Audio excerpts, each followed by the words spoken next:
জাভাস্ক্রিপ্টের খুবই গুরুত্বপূর্ণ একটা টপিক ডিসকাশন করব, যেটা হচ্ছে জাভাস্ক্রিপ্টের ইভেন্ট লুপ।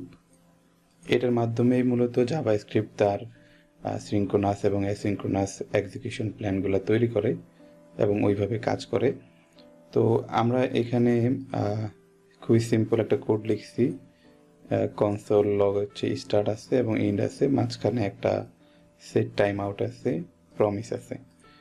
তো কনসোলে দেখলে আমরা দেখব যে কনসোলে আগে স্টার্ট প্রিন্ট হচ্ছে, তারপরে এন্ড, সরাসরি এন্ডে চলে গেছে, স্টার্টের পরে এন্ডে চলে গেছে।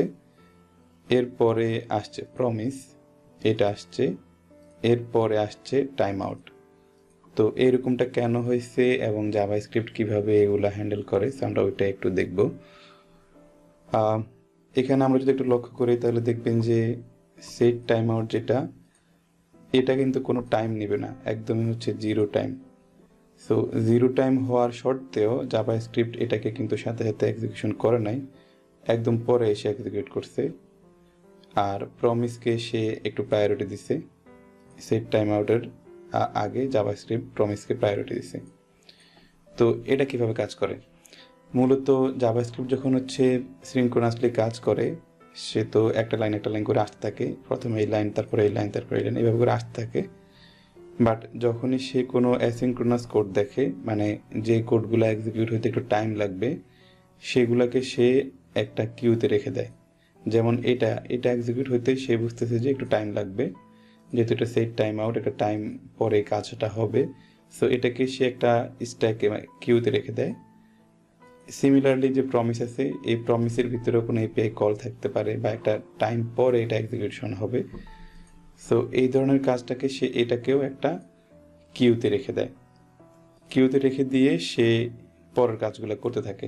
সো এটার কারণ হচ্ছে, যদি এগুলোতে অনেক বেশি টাইম লেগে যায় তাহলে তো মানে পেজটাই লোড হবে না, বাট তাকে তো আগে কুইকলি পেজটা লোড করতে হবে। সো এই জন্য অ্যাসিঙ্ক্রোনাস কোডগুলোকে সে কিউতে রেখে দেয়। সো একই কাজ হয়েছে এখানে, স্টার্ট দেখছে, এটা প্রিন্ট করে দিছে, এটা কোনো টাইম ব্লক করবে না। তারপরে এগুলাকে দেখছে যে এটা টাইম ব্লক করতে পারে, সো এটাকে সে কিউতে রেখে দিছে। আবার এটাকেও সে দেখছে যে এটা টাইম ব্লক করতে পারে, এটাকেও সে কিউতে রেখে দিছে। এরপরে সে এন্ড প্রিন্ট করে দিছে। এখন আসি এই দুটো জায়গার মধ্যে কিভাবে সে প্রায়োরিটি দিছে। তো এইখানে জাভাস্ক্রিপ্ট কি করে, জাভাস্ক্রিপ্ট প্রমিসকে রাখে মাইক্রো টাস্ক হিসাবে, মাইক্রো টাস্ক কিউতে রাখে। আর সেট টাইম আউটকে রাখা হচ্ছে ম্যাক্রো টাস্ক কিউতে। সো মাইক্রো টাস্ক কিউ যেগুলো আছে, মাইক্রো যে টাস্কগুলো, এগুলো প্রায়োরিটি বেশি পায়। সেক্ষেত্রে প্রমিস আসলে প্রায়োরিটি বেশি পাইছে। তার মানে এই দুইটা জিনিস প্রিন্ট হওয়ার পরে জাভাস্ক্রিপ্ট মাইক্রো টাস্কের দিকে ফোকাস করে এগুলাকে এক্সিকিউট করে দিছে। এই জন্য আগে এখানে প্রমিস প্রিন্ট হয়েছে। এরপরে সে যায় ম্যাক্রো টাস্কে যায়, এখানে দেখতেছে যে এখানে একটা টাস্ক আছে, সে এটা প্রিন্ট করে দিছে। সো আমাদের জাভাস্ক্রিপ্ট তাহলে অ্যাসিঙ্ক্রোনাস কোডিংয়ের ক্ষেত্রে এইভাবে প্রায়োরিটিটা তৈরি করে। আমরা যদি এখানে আরও কিছু প্রমিস তৈরি করি, তাও দেখবেন যে এগুলাই আগে প্রিন্ট হবে। আমরা দেখেন রিফ্রেশ করি, এই যে প্রমিসগুলো আগে প্রিন্ট হইতেছে, একবারে পরে গিয়ে এটা প্রিন্ট হইতেছে। সো এইভাবে হচ্ছে জাভাস্ক্রিপ্ট তার অ্যাসিঙ্ক্রোনাস প্রোগ্রামটা তৈরি করে, এক্সিকিউশন প্ল্যানটা তৈরি করে। আর এই যে কাজটা হয়, এই পুরো কাজটাই ম্যানেজ করে ইভেন্ট লুপ, জাভাস্ক্রিপ্টের ইভেন্ট লুপ। সে কন্টিনিউয়াসলি চেক করতে থাকে তার কিউতে বা স্ট্যাকে কোনো কিছু আছে কিনা, থাকলে কোনটা আগে এক্সিকিউশন করবে সেটা ভাবে হ্যান্ডেল করে। তো খুবই গুরুত্বপূর্ণ একটা কনসেপ্ট জাভাস্ক্রিপ্টের।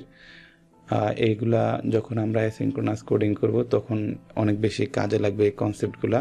এগুলা মানে জানা না থাকলে আসলে রিয়েল প্রজেক্ট করার সময় আসলে লজিকগুলা বা এক্সিকিউশন প্ল্যানগুলো বুঝতে অসুবিধা হয়। সো দ্যাটস ইট এই ভিডিওতে।